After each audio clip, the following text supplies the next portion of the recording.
یہ ایمان کی دولت خوش نصیبوں کو ملتی ہے. ہم ایمان والے ہیں الحمدللہ.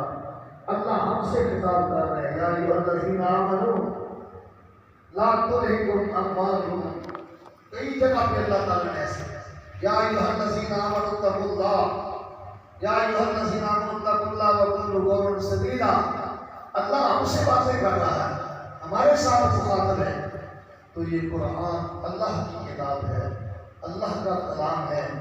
اللہ رب العزت فرماتے ہیں جس طرح میرا مقام ہے, میری قدر ہے کہ میرے علاوہ کائنات میں کوئی مشکل کشا نہیں, کوئی حاجت روا نہیں, کوئی اولاد دینے والا نہیں, کوئی سجدے کے لائق نہیں, کوئی عبادت کے لائق نہیں, نظر و نیاز کے لائق نہیں, کوئی غیبی پکار کے لائق نہیں. ساری عبادات, ساری دعائیں, ساری التجائیں یہ میرے لیے ہیں. اور عبادات میں سے سب سے زیادہ جو اللہ کو پسندیدہ عبادت ہے وہ سجدہ ہے. امام کائنات علیہ السلام نے فرمایا جب ایک مسلمان مومن سجدہ کرتا ہے, زمین پہ اپنی ناک رکھتا ہے, اپنی پیشانی رکھتا ہے, اپنے گھٹنوں کو رگڑتا ہے, اپنے پاؤں کی انگلیوں کو زمین کے اوپر ٹکاتا ہے, اللہ رب العزت فرماتے ہیں میں آسمان سے جھانک کے دیکھتا ہوں اپنے بندے کو. اللہ اکبر. اور اللہ کہتے ہیں جب میں جھانک کے دیکھتا ہوں تو مجھے یوں لگتا ہے کہ میرے بندے نے اپنا سر میرے دونوں قدموں کے درمیان میں رکھا ہوا ہے. اللہ.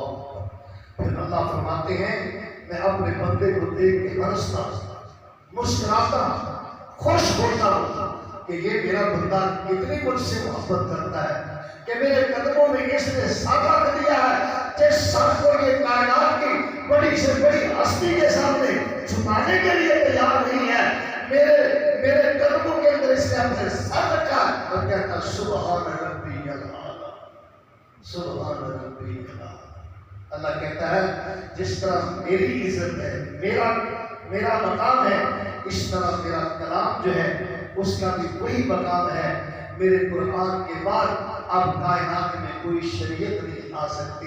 اس سے پیار کرو گے, اس سے محبت کرو گے, اس سے عقیدت رکھو گے, اس کو دل میں بساؤ گے, اس کو زبان پہ لاؤ گے, آنکھوں کے سامنے ٹکاؤ گے.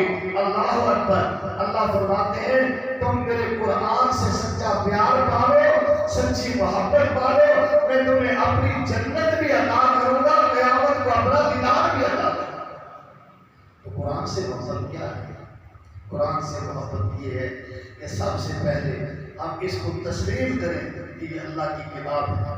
اس کے بعد ہم اس پر ایمان لائیں, اس کے بعد ہم اس کی تلاوت کریں, اس کے بعد اس پر ہم عمل کریں.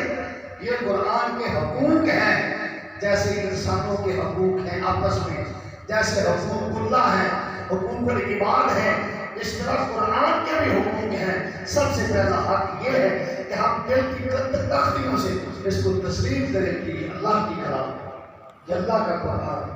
اللہ خود بول رہا ہے اللہ لا الہ الا هو الحی القیوم. یہ کون بول رہا ہے؟ اللہ خود بول رہا ہے. اللہ اکبر.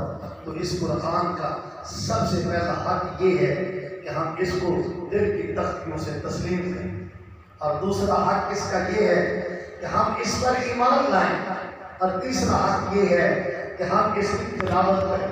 اور تلاوت کے کتنے فوائد و ثمرات ہیں حضرات. ہم پریشان, دنیا میں ہر انسان پریشان ہے.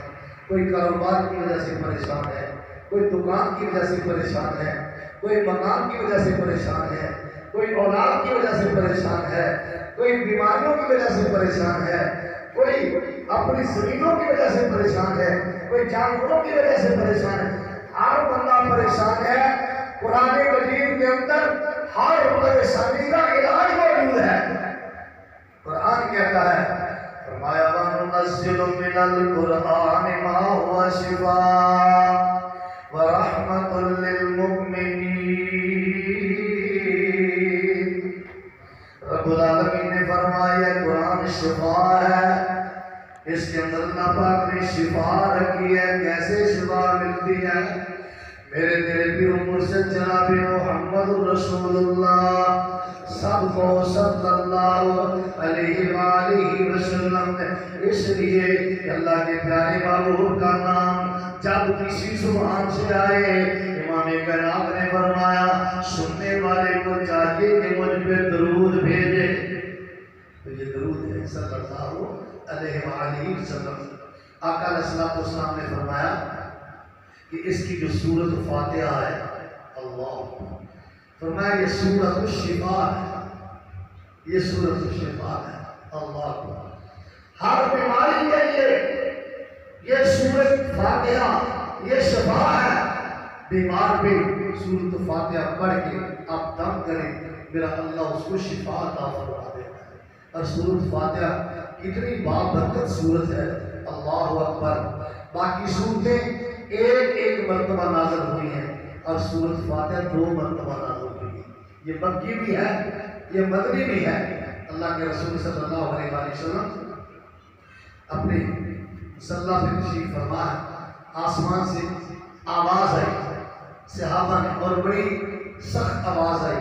صحابہ پوچھتے ہیں یا رسول اللہ یہ آواز کس کی ہے؟ اللہ کے رسول صلی اللہ علیہ وسلم فرمایا یہ ایک فرشتہ آسمان پہ آ رہا ہے. وہ ایک میرے لیے تحفہ لے کے آ رہا ہے گفٹ لے کے آ رہا ہے. وہ ہے سورت فاتحہ. فرمایا یہ فرشتہ پہلے کبھی زمین پر نہیں آیا یہ پہلی دفعہ آ رہا ہے اور یہ سورت فاتحہ کا تحفہ میرے لیے لے کے آ رہا ہے. یہ کتنی عظیم سورت ہے. اللہ اکبر. اور اس کے اندر ایک پیغام ہے. اللہ إياك نعبد وإياك نستعين. اللہ رب العالمین اپنے بندے سے یہ الفاظ کہلا رہے ہیں میرے بندے اپنے زبان سے یہ بات کہہ دے إياك نعبد وإياك نستعين.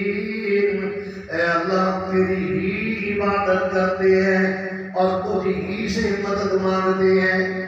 اس کے اندر یہ مدد بھی ہے کہ اللہ سے مدد مانگو. ہر پریشانی کے وقت ہر مصیبت کے وقت ہر بیماری میں ہر دکھ میں اپنے رب کو پکارو.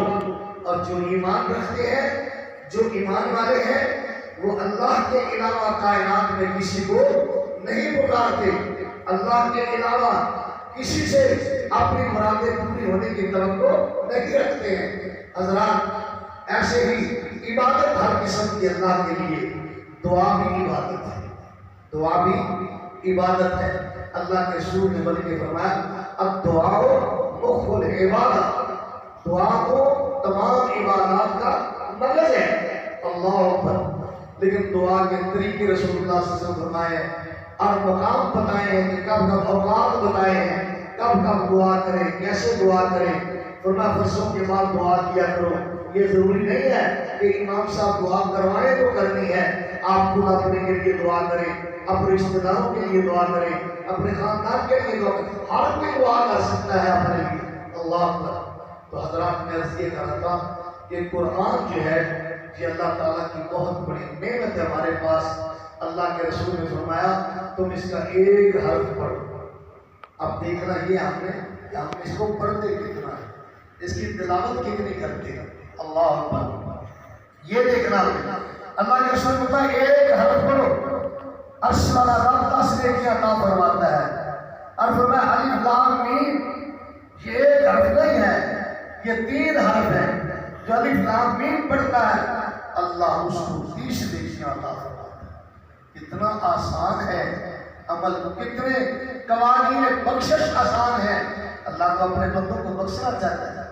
فرمایا تم قرآن پڑھو. اللہ پر اس میں شفا ہے اس میں رحمت ہے اس میں بخشش ہے. اللہ تعالیٰ کی محبت ہے. اللہ کے رسول صلی اللہ علیہ وسلم فرمایا جس گھر کے اندر قرآن مجید پڑھا جائے قرآن کی تلاوت کی جائے اللہ پر اس گھر کے اندر اللہ پاک کی رحمت نازل ہوتی ہے.